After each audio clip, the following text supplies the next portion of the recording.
Bonjour, Ludovic Leclerc, votre analyste pour budgetinvestor.be. Voici mon avis pour la semaine du 7 avril de 2014, mon avis en vidéo sur l'euro-dollar. Alors l'euro-dollar, comme vous le savez, depuis déjà un bon moment, évolue dans un triangle baissier, un triangle baissier que je vous ai représenté par la ligne verte qui est la ligne de base, cette ligne rouge qui va baissière depuis 2008, avec des sommets de moins en moins hauts, mais des bas plus ou moins constants entre 1,25 et 1,20, et les sommets qui vont de manière baissière. Alors par contre, dans cette évolution en triangle baissier, eh bien nous sommes devant maintenant une interrogation parce qu'il y a une possibilité de sortie de ce triangle qui n'est pas encore confirmée. En effet, eh bien, lors de la dernière vague baissière qui s'est présentée entre ici le mois de mai 2011 et le mois de juillet 2012, eh bien je vous ai mis quelques retracements. On va essayer un peu de voir ça de manière plus précise, hein, en faisant un agrandissement. Voilà.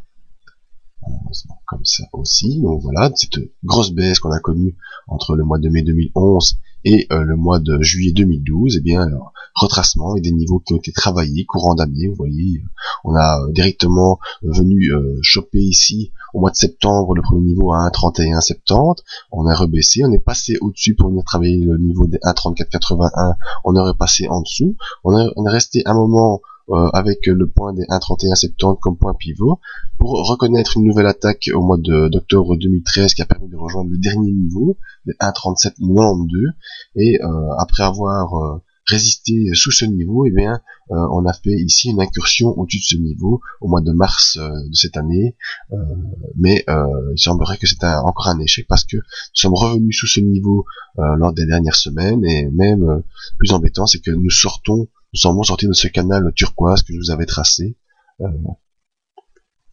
Ah bah tiens, le turquoise qui veut plus, c'est fait, mais enfin bon, vous l'avez vu, hein, ce canal turquoise.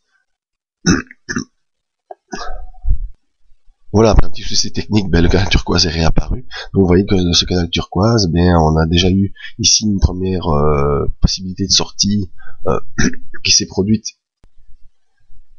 au mois de février 2014, et on revient une nouvelle fois sur le bas de ce canal avec des bandes de Bollinger qui vont en se resserrant.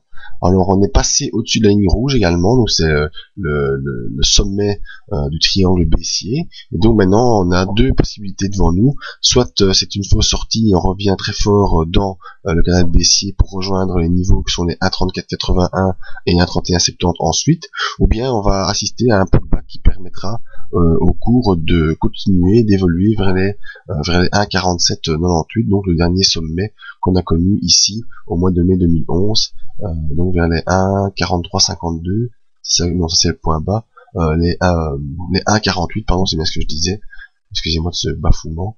Donc on devrait peut-être poursuivre. Maintenant on est vraiment, je vous dis, dans cette zone de doute, et voyons un peu ce que nous disent les indicateurs. Alors les indicateurs sont pas très encourageants, dans le sens où on a ce RSI qui va baissier, donc malgré que le cours tente de faire des poussées haussières, mais le RSI va baissier, donc il y a une perte de puissance de l'évolution du cours. On a également des divergences au niveau du MACD, divergences baissières, alors que le cours tente des tentatives haussières. Donc on a vraiment des indicateurs qui sont pas optimistes pour une poursuite haussière, ce qui me fait penser que malgré cette sortie du triangle baissier et ce passage au-dessus des 1,3792, eh bien on devrait connaître derrière ça une petite vague baissière. Voyons maintenant en unité journalière ce que ça nous donne. Donc retour également, vous voyez, on retrouve tous nos niveaux, donc c'est ce dernier niveau de retracement de Fibonacci, le sommet de notre triangle baissier et notre ligne turquoise du canal. On voit qu'on est vraiment dans cette zone de contact, et ici on voit plus clairement au niveau des bandes de Bollinger en tout cas qu'on a une attaque baissière qui est en train de se mettre en place. La bande de Bollinger reste pour l'instant à l'horizontale, mais va probablement s'ouvrir. La bande de Bollinger inférieure est quant à elle complètement ouverte.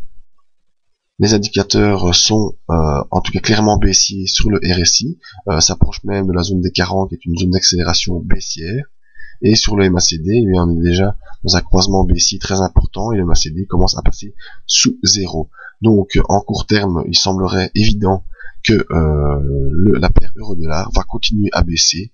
Un retour sur les 1,36 est à mon sens quasi certain, et ensuite un retour sur les niveaux plus bas des 1,35 qui est ce niveau de retracement de Fibonacci qui se situe exactement vers les 1,35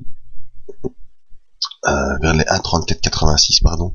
Donc c'est vraiment une vague baissière qui semble s'annoncer sur l'euro-dollar. Donc voilà, j'espère que vous avez pu tirer les informations nécessaires pour votre trading. N'oubliez pas les autres vidéos disponibles sur le site et la zone d'aide à l'investissement pour les particuliers complètement libre pour le mois d'avril, simplement en vous inscrivant sur le site. Merci à tous, à bientôt.